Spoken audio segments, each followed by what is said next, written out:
días. Es mucho compromiso estar aquí. Justamente hoy le comentaba a mi compañera de pieza que en realidad lo que quiero compartir con ustedes, no sé si es mi voz, sino que en realidad es poner a través mío la voz de muchos que están haciendo muchas cosas en educación ambiental. Cuando me invitó Daniela, yo dije, bueno, ¿qué puedo aportar? ¿No? Yo soy maestra. Me pareció interesante, dado que como es todo nuevo y todo hay que volverlo a pensar, parecería que no estuviéramos pensando y no estuviéramos haciendo. Me preocupa mucho no mirar esas prácticas de los educadores, de los maestros, de aquellos que hacen cosas en espacios que no son estrictamente de la escuela, pero que siempre tienen un ojo pensando en los niños, en los adolescentes, no importa en qué escenario o en qué geografía educativa estemos trabajando, como dice Carlitos Galano, sino poder traerles a ustedes la voz de aquellos que hacen cosas, ¿no? En realidad, hacer este trabajo, por eso lo puse así, en un cuadradito que dice algunos análisis con las prácticas de los educadores. Me pareció saludable, y por otro lado ético, por mi trabajo, hacer algunas devoluciones después de tantos años de estar con educadores ambientales, con maestros, con escuelas, con instituciones, con ONG, con centros comunitarios, que están intentando ponerse a mirar las cosas desde otro lugar, ¿no? Y están construyendo otras voces, otros discursos pedagógicos. Eso me pareció interesante sumar esas voces, así que pido disculpas porque muchas de esas voces no van a estar representadas aquí. Simplemente uno cuando recorta, el recorte de la realidad es peligroso, pero es la manera de ir devolviendo un poco de, no solo de realidad, sino de posibilidad.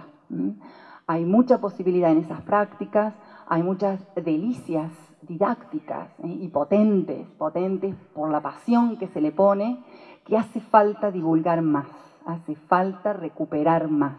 Siempre digo que mi objetivo, si es viable, es hacer una didáctica de camino, no una didáctica nada más que prescriptiva de los grandes maestros que dejaron orientaciones en todas las líneas, sino ir reconstruyendo aquellas didácticas del hacer cotidiano que nos ayudan y nos aportan a nuestro humilde criterio alguna mirada diferente a lo que sería la identidad de la educación ambiental. En ese sentido, me parece que lo que podemos ofrecerle, y no sola, porque acá hay un equipo de gente atrás de uno, con uno, que intenta pensar estas cosas, es ofrecerle 4 cositas. Vamos a tratar de acortarlas bastante porque María Rosa ha dicho muchas cosas sobre qué sería hoy pensar la educación ambiental, que yo voy a obviar, porque lo ha dicho realmente muy bonito. En principio, revisar. Yo creo que lo que, con el permiso de María Rosa, me permito decir, tenemos que revisar esas tensiones entre los enfoques ambientales y las demandas educativas. En un segundo lugar, comentarles un poco en nuestras búsquedas cómo estamos tratando, cómo estamos armando algunos posicionamientos entre enfoques y marcos teóricos. En tercer lugar, comentarles y mostrarles qué pudimos construir metodológicamente para leer lo que hacen los educadores, para leer las experiencias y las biografías de trabajo en educación ambiental desde otro lugar, que no sea el que históricamente venimos leyendo, directores, maestros, inspectores u otros escenarios, y de la manera clásica en la que los miramos. ¿Y qué novedades encontramos? Es decir, qué perfiles y pequeñas luces interesantes y potentes, didácticamente potentes, encontramos en esas prácticas que nos permiten aportar teoría de alguna manera a ese campo de educación ambiental? Y cuando digo aquellas prácticas, humildemente puedo decir que creo haber leído, no saquen la edad con esto, pero alrededor de 1000 trabajos, pero no leídos, mirados nada más que para probar y poner un 8 y un 10, sino leídos, releídos, reorganizados, mirados de otras categorías, cruzados. ¿Por qué? Porque hay mucha inteligencia y creatividad oculta que mi objetivo era intentar de ver si como indagadora podía develar. ¿Qué decir de esta imagen? Esta es nuestra intervención fuerte en este mundo. Ya mucho ha dicho ayer Carlos, el profesor Lev, y en los otros talleres hemos hablado de la cantidad de erosiones múltiples de distinto tipo, ecológicas, culturales y de equidad, fuertemente atravesado por la pérdida de la dignidad del ser humano, ¿no?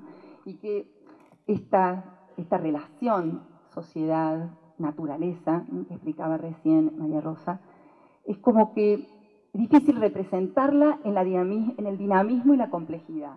Esto es simplemente, es muy difícil representarla y tendríamos que hacer el esfuerzo. Esto es nada más que una relación imbrincada que estamos viendo a modo de una trama cada vez más atada entre sociedad, naturaleza, cultura, tecnología, que le va dando un sentido siempre histórico y evolutivo, dinámico y cambiante a todas estas miradas de qué cosa es lo ambiental, atravesada por múltiples conflictos, porque somos sujetos sociales, construimos esos escenarios, por lo tanto, atravesada de conflictos y que le otorgan identidad y valor cultural. Y fuertemente escalas axiológicas sobre las cuales me parece que no estamos debatiendo lo suficiente. Esas escalas y esos valores culturales tienen que ver inclusive con nuestra intervención social, nuestra política de discurso y nuestro hacer, fuertemente nuestro hacer. Una polifonía de voces muy diferentes, de muchos maestros y educadores ambientales, argumentan que las problemáticas ambientales involucran hoy, en la actualidad, esa profunda interrelación a modo de trama conflictiva entre esos fenómenos naturales y los actos culturales, las acciones que hacemos. Por otro lado, son esos retos actuales y futuros, pero muy vinculados a la dignidad y la calidad de vida y a la calidad supuestamente ambiental, los que demandan de nosotros de volver a aprender, de alfabetizaciones cada vez más profundas, es decir, volver a entender, volver a estudiar, pero seguir haciendo mientras vamos leyendo y vamos aprendiendo. Se necesita de otros enfoques, dicen esas voces, ¿no? Otras maneras de leer y comprender los conflictos, pero recreando diseños y posibilidades de solución. Este es el ejercicio más maravilloso que tiene el hombre, no solamente de pensarlo, sino pensar y actuar, actuar y pensar, actuar. ¿Por qué? Porque es precisamente en la capacidad en juego de la creatividad en donde se despiertan sensibilidades, nuevos sentidos, pérdidas de aquellas cosas que necesitamos recuperar. Se hace necesario acordar razones. ¿Para qué tenemos que enseñar lo que enseñamos? ¿Por qué hay que enseñar lo que se enseña para las nuevas generaciones? Y por supuesto, la problemática que a uno le preocupa, que es cómo lo hacemos. Que esto fue algo que ayer, escuchando en varios de los lugares en los que estuve, ese cómo nos preocupa, ese hacer metodológico que no tiene sentido si no está fuertemente conflictuado con el qué y el para qué. Por lo tanto, como lo ambiental nos enfrenta con todas estas tensiones y dudas para educar, nosotros nos planteamos algunas preguntas que en realidad son preguntas de nuestros estudios, de nuestras formas de investigar, de la forma que hemos venido trabajando, que las quiero compartir. No son cerradas, sino que son abiertas. El tema de que tenga un signo de admiración al final es porque hay que darle un punto, pero bueno. ¿Qué dimensiones y enfoques incluir en nuestras prácticas de educación ambiental? ¿Cuáles de todos ellos?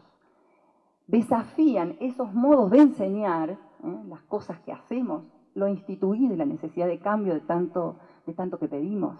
Hay que tener no una enseñanza reproductivista, hay que promover ese cambio, hay que promover una nueva manera de pensar, hay que promover acciones diferentes.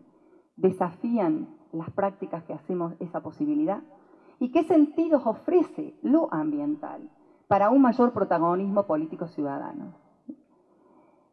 Por supuesto que hay una búsqueda de posicionamientos, ¿sí? Y no todos son los que incluyen a todos. Hay que desandar algunas visiones, hay que reestructurarlas, o sea, no está acabado, no está el posicionamiento ya terminado y hay que construirlo. Por supuesto, pero que articule algo, a nuestro criterio que articule. Por un lado, supuestos epistemológicos que derivan de esas concepciones sobre lo ambiental, ¿sí? Y sobre las finalidades de la educación ambiental. Pero a la vez con algunos presupuestos pedagógicos, que bien decía María Rosa, que sustentan los enfoques y las prácticas docentes. Acá hay muchos autores y maestros que van dando caminos y pistas que hay que volver a juntar. Por otro lado, Daniela Tilbury nos dijo ya hace bastante que estudiar exclusivamente los problemas nos provoca una suerte de indignación y desesperanza. Es preciso impulsar a explorar futuros alternativos y participar en dichas acciones. No solamente hacerlo para que los otros lo hagan, sino militarlos. Y cuando uno los va militando se va dando cuenta de no lo que sabe, sino todo lo que no sabe. Por supuesto, María Rosa hablaba de la utopía, sin ninguna duda. Yo me permití acá traer otro maestro del dibujo, que los que han sido alumnos míos saben que yo siempre lo saco y lo saco porque me parece que representa con una fotografía magistralmente aquello que decimos en muchas palabras, ¿no? Y que también dicen otros maestros. Esto de la búsqueda de los sueños, la utopía. Somos sujetos que más allá del esto, esa piedra pesada en la que nos toca transitar en este mundo por el que vamos, algunas piedras más pesadas, otras piedras más livianas, siempre estamos buscando algo más, ¿no? Es decir, estos somos sujetos de esa tensión permanente que tiene que ver con nuestro sentido en la vida. Necesitamos de otras formas de mirar las cosas, de otras formas de interpretación. Hay voces que nos acercan que hay otras tendencias interpretativas respecto de los conflictos ambientales. Poco hablamos y poco analizamos respecto a la relación entre riesgo e incertidumbre, por ejemplo. Son dos conceptos fuertes dentro de la conflictividad ambiental, a la cual no estamos acostumbrados a pensarlo. Hoy veníamos en el colectivo para aquí y decíamos, cuánta incertidumbre. Anoche nos acostábamos, no sabíamos qué iba a pasar. La gente que está organizando esto nos genera cierta angustia y resquemor y cosas que no podemos manejar. La educación por el riesgo y la incertidumbre es una educación necesaria y es crucial atravesarla dentro de la conflictividad de las situaciones ambientales, precisamente porque muchos de los impactos provocados por nuestra propia intervención en el mundo son absolutamente sustentables en el tiempo y son muy difíciles, en algunos casos imposibles de revertir desde el punto de vista geobiológico. Habrá que ver cómo la capacidad del hombre, de todos nosotros en colectivo, podemos diseñar esos escenarios posibles para que haya más humanidad, ¿no? Otras voces, desde lo pedagógico, nos dicen, en este caso Pérez Gómez, dice que la formación de ciudadanos autónomos, conscientes, políticos, informados, solidarios, requiere de una escuela donde se pueda recrear la cultura, no una escuela que transmite, que difunde únicamente. ¿Qué quiere decir recrear la cultura? Es una escuela viva y comprometida con el análisis y la reconstrucción de las contingencias sociales. Nuevamente, Quino nos pone frente a un dilema, relación entre conocimiento, esa tarjetita colorada, si se puede ver desde atrás, que implica la llave magnética del conocimiento último, maravilloso, actualizado, el último que tenemos, el que conocemos, el que muchas veces no hemos podido descubrir todavía, pero es conocimiento disponible frente a la realidad. Esa es la puerta. ¿Qué se hace? ¿Cómo transitamos por un camino que nos lleve a analizar ese dilema y que nos lleve a una posibilidad de analizar esas mismas puertas desde otro lugar? Hay otros enfoques educativos que también se acercan para ofrecernos alguna luz en el camino, ¿no? Dicen que una enseñanza por comprensión auténtica, profunda, dilemática, compleja de esta realidad, puede lograrse dando oportunidad a los estudiantes de confrontar auténticos problemas mundiales con bases científicas, tecnológicas y medioambientales. Yo le agregaría también éticas, románticas, soñadoras, todas, ¿sí? ¿Por qué? Porque hace falta sentar los contenidos en su contexto de relevancia social o personal, porque de esa manera se puede llegar más fácilmente a una motivación y un compromiso que no existe en la actualidad en las aproximaciones abstractas y descontextualizadas de los contenidos que trabajamos adentro de las instituciones. Pero por otro lado también nos dicen muchos de estos maestros, Freire, Wegner, Habermas, Hodgson, que hace falta promover prácticas de argumentación política y participación ciudadana competente. Argumentación profunda, ¿sí? No superficialidad. Eso lleva tiempo, paciencia, meditación y espera, pero construcción profunda. Acercar ese mundo real, pero a un nuevo alfabetismo de reflexión, pero de acción. en una manera muy atada, y posibilitar de ese modo esto que tantos de nosotros nos enamoramos cuando lo leímos, que es el compromiso con otros inéditos posibles. ¿Qué es lo que generalmente expresamos cuando lo que se lee y se puede mirar de las prácticas educativas de lo que hacemos en educación ambiental? ¿Sí? En general, cuando uno mira, y la primera mirada que hace es, no está esto, no está aquello, faltaría esto, esa sensación de decir, como ayer decía una colega, ¿qué le falta de llenar al vaso? Es decir, primero miramos todas aquellas cosas que no están. Primero lo hacemos, después empezamos a mirar qué tiene la mitad del vaso. O sea que lo que ya sabemos y que hemos escrito, muchos de nosotros preocupados por esto, de que en general los contenidos que enseñamos, los contenidos que abordamos en la educación ambiental, están casi como hechos y naturalizados sin cuestionamiento. Esto es así, viene así, estos son los datos, esta es la información, para allá vamos, ¿sí? Hay una ausencia de historicidad, como dijo María Rosa, y contextualización en la realidad cotidiana. Nadie sabe muy bien por qué tenemos las prácticas que tenemos y hacemos lo que hacemos. Las estrategias de enseñanza que generalmente usamos reducen ese potencial cognitivo y epistémico que pueden tener los aprendizajes a procesos muy simples y rutinarios. Terminamos haciendo siempre las mismas rutinas, ¿sí? Ausencias de actividades para comprender, ya lo dije, riesgos e incertidumbres. ¿Qué pasaría si esto ocurriera de otra manera? ¿Qué pasaría si actuamos de otra manera? Esto que habilita al pensamiento proyectivo y posibilístico, pero aparte porque permite sentirme involucrado. El saber axiológico, los valores, las costumbres, las creencias, tienen poco papel representativo en muchas de nuestras prácticas. Suelen estar ausentes esos relatos, esas historias contadas por otros que no están adentro de los libros, de textos, ni en los documentos que bajamos de internet, pero que nos ofrecen la posibilidad de entender desde dónde y por qué surgió este conflicto que hoy emerge, se instaló o hace 30 años que está presente. Y por supuesto hay ausencia de debates sobre las responsabilidades, deberes y derechos que nos cabe a todos como sujetos ciudadanos y sujetos del mundo. Por otro lado, ya lo dije, hay débiles planteos respecto a qué pasaría si usar más el potencial y no tan taxativamente, digamos, lo que ya sabemos que hay que hacer. ¿Qué hemos podido construir nosotros? Humildemente, desde nuestra experiencia de lectura de todos estos trabajos y de formar maestros y profesores. Hemos podido construir esto que así, a modo de una cosa tecnológica, quedó nada más que en 3 globitos. La idea era que tuviera movimiento y dinámica.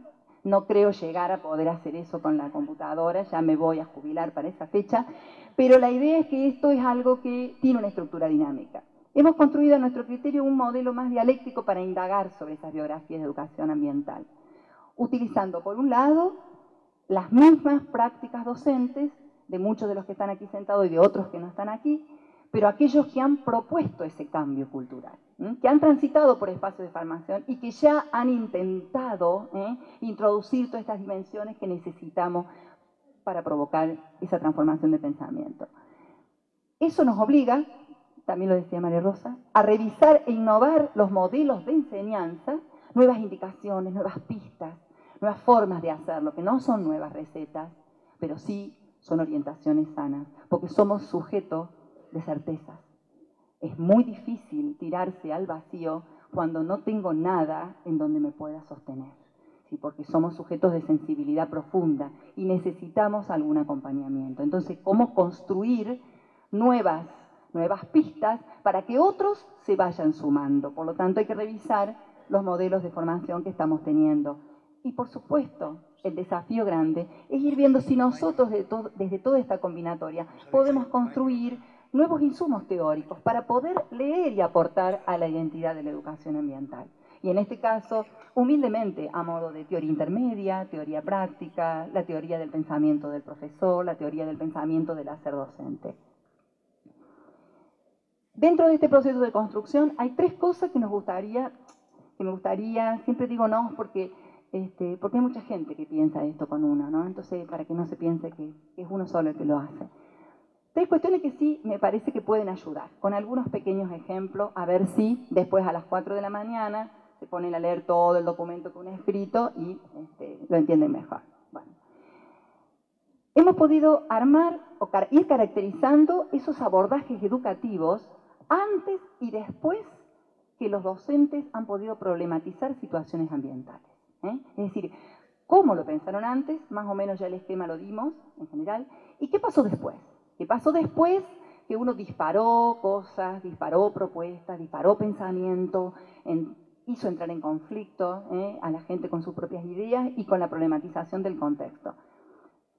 De eso le quiero contar algo. Después les puedo mostrar algo más, que es cuáles son las potencialidades pedagógicas didácticas que tienen esas prácticas. ¿Qué están ofreciendo de interesante esas prácticas? ¿Qué nos vienen a mostrar a los que necesitamos seguir armando o desandando nuestro camino, que serviría como nueva punta del ovillo? ¿Sí? Y por último, nuevas interpretaciones, hacia modo de sugerencias, comentarios, aportes, para revisar los modelos de las prácticas docentes y proyectar, por supuesto, innovaciones y elaborar alternativas. ¿Puedo ir al...? ¿Cómo hago ir al...? Tengo que ir al nexo. No. ¿Esta? ¿Cómo hago para ir ahí? ¿Vieron que hace falta? Quiero ir ahí. ¿Y cómo hago? Me salió muy bien cuando lo practicaba. A ver. Acá. Gracias. Bueno. En realidad, la problematización de ese saber ambiental requiere de nuevas preguntas. Es decir, las fotografías son simplemente para alertar los múltiples escenarios en los que aparece ese saber atravesado por múltiples preguntas. Preguntas que si nosotros no las hacemos, estas son algunas, de algunos que se atrevieron a preguntar distinto. ¿Por qué somos tan consumidores? Producir sin destruir, ¿es posible? La basura, antes de hablar el tema la basura, ahora por lo menos plantear, es responsabilidad de todos. ¿Qué significan nuestros ríos? ¿Qué podemos aprender de ellos? ¿Por qué somos indiferentes frente a la contaminación? Ya no nos molestan las bolsitas y la basura que vamos pateando casi como jugando en la esquina. ¿Suelo pobre o pobre suelo? La conflictividad, la presentación de la conflictividad en el contexto y el develar de las situaciones ayuda a que el pensamiento empiece a moverse para otro lado y construir otras formas de organizarse, otras formas de que el problema, que tradicionalmente era hábitos culturales y ordenanzas, pase a ser ahora una pregunta interesante que tenga que ver en el por qué vivimos en riesgo. ¿Cómo nos trasladamos en mi ciudad? No en todo el mundo primero. ¿Por qué? Porque soy sujeto de lugar, soy sujeto de identidad. Necesito ese anclaje, esa fuerza de volver a mirarme y espejarme en lo que estoy haciendo antes de poder hacer un salto cualitativo importantísimo para entender aquello que está a una dimensión espacio-tiempo muy alejado de mí. Escuelas que lo hacen, que intentan acercar esos globitos, si se alcanzan a ver, son otros actores sociales, políticos, que transitan en los lugares y que ofrecen la posibilidad de este diálogo que tanto decimos desde el punto de vista teórico. Lo urbano con lo natural y lo social, lo local con lo global. ¿Pasará esto en todos los lugares del mundo? ¿Cómo será en el futuro? ¿Cómo me imagino mi lugar más allá del hoy? Pensamiento proyectivo, y que precisamente me permita saber qué hacemos todos los de mi lugar para pensar en un futuro posible en este lugar, ¿no? ¿Qué proceder construir? ¿Qué prácticas políticas de acción, de consenso debemos negociar? No solamente con el intendente de turno o el consejo deliberante de ocasión, sino más allá del hoy, en donde yo sea un protagonista político. ¿Qué pasa con las leyes y su legalidad? Leyes tenemos, falta aplicación. Por lo tanto, lo que está haciendo falta es voluntad social y voluntad política. Otras configuraciones, dirían los especialistas de didáctica, ¿no? Es decir, nuevas formas. Las nuevas formas se van creando con nuevas preguntas, con nueva conflictividad. ¿Cómo son las prácticas alimentarias actuales? en un proyecto de marginación y pobreza. ¿Por qué comemos lo que comemos? Esto atraviesa fuertemente las prácticas culturales, no solamente qué hay que comer y qué cantidad de proteínas hay que ingerir, tiene que ver con lo que hacemos en nuestros escenarios de la vida cotidiana, nosotros y los otros.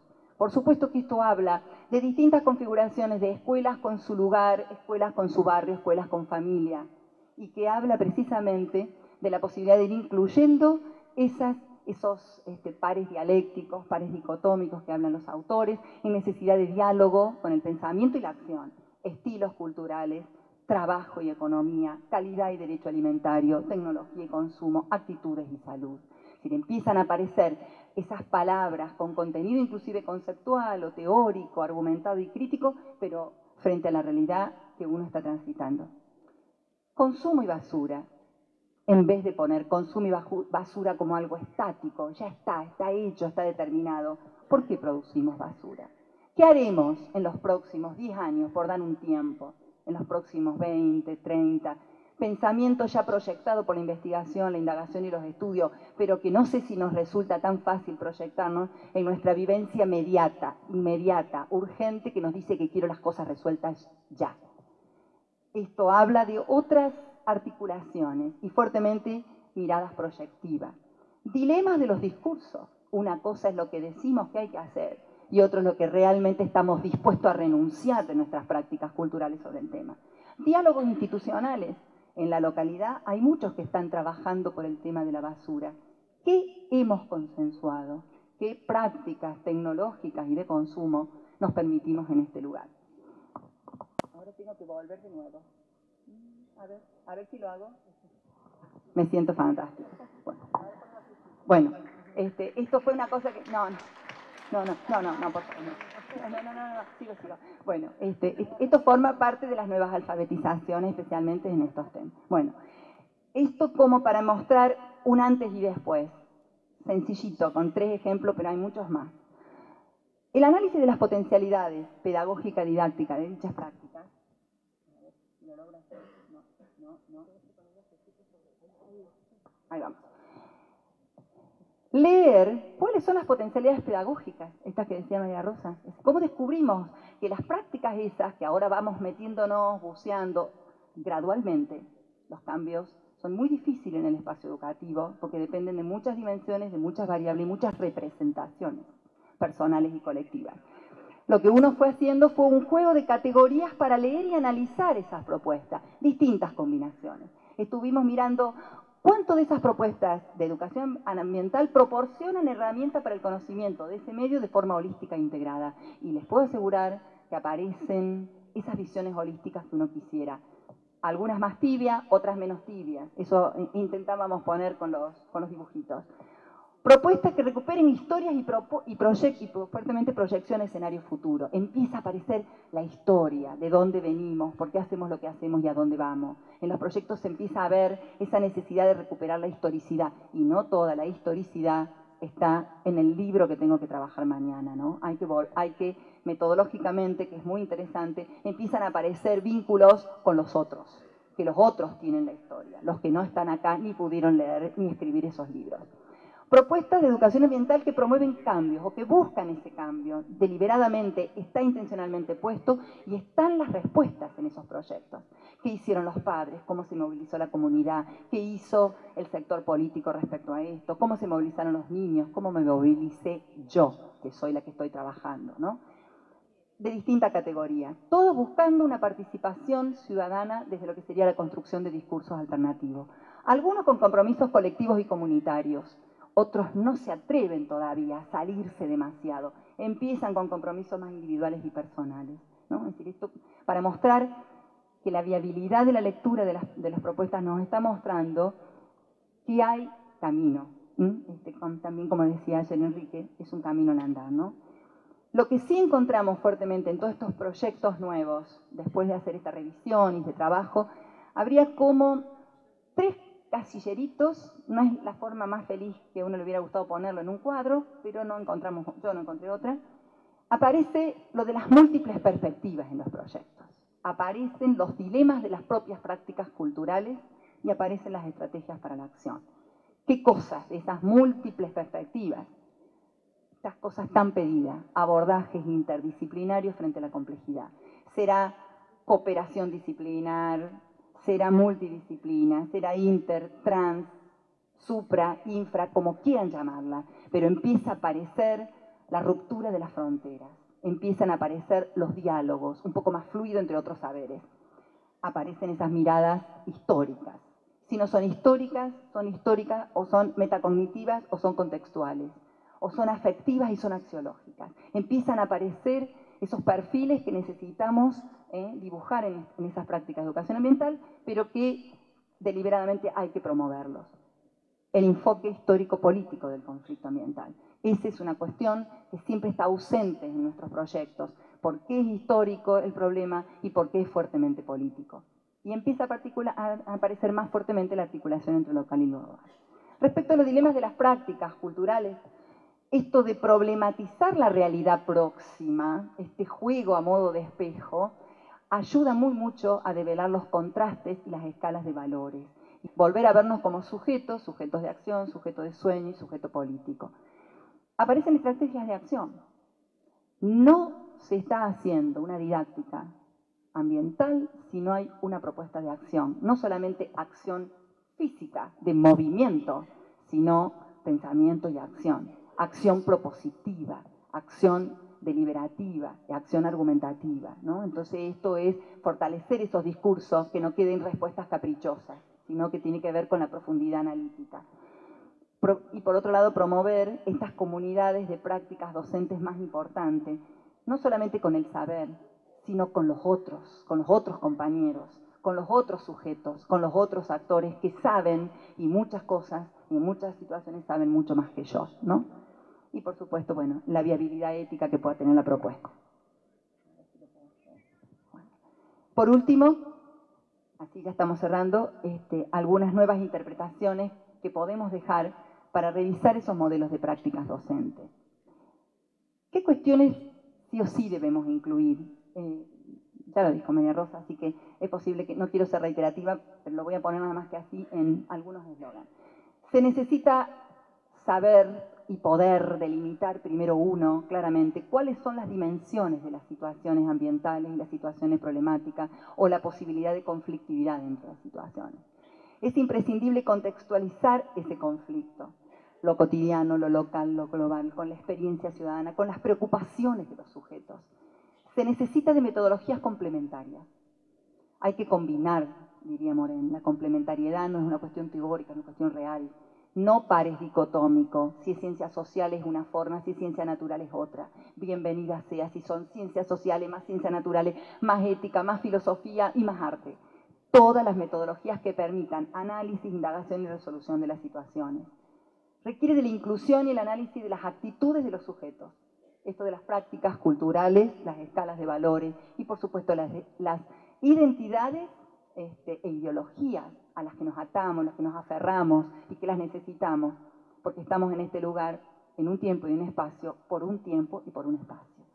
Se necesitan esos relatos, esas prácticas sociales, volver a encontrarnos en la palabra, recuperar la palabra de los otros, que son, algunas son históricas, otras son divertidas, son anecdóticas, son políticas, y que le den sentido a la configuración de los conflictos.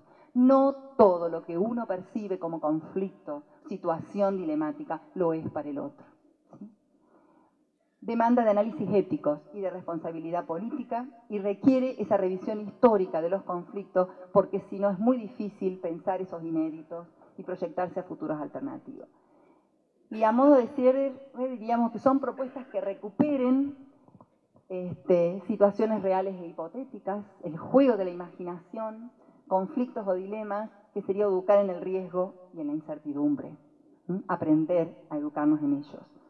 Una alfabetización en el ejercicio de ese derecho ciudadano, que es comprender y actuar, pero modificando y transformando el espacio cultural. Forma parte del pensamiento proyectivo. Nuevos modos de leer y entender los problemas, con enfoques más integrados, aceptando la diferencia y lo divergente, y esto habla de la democracia cognitiva. Que desafíen la creatividad y la innovación, nuestra capacidad de ese sueño y de pensamiento alternativo, pero experimentando el diseño de alternativas de solución, el juego de la posibilidad, y eso es educar en lo posible. Que combine el intelecto con la sensibilidad, el placer y el hacer con otros. Eso es educar en la alegría.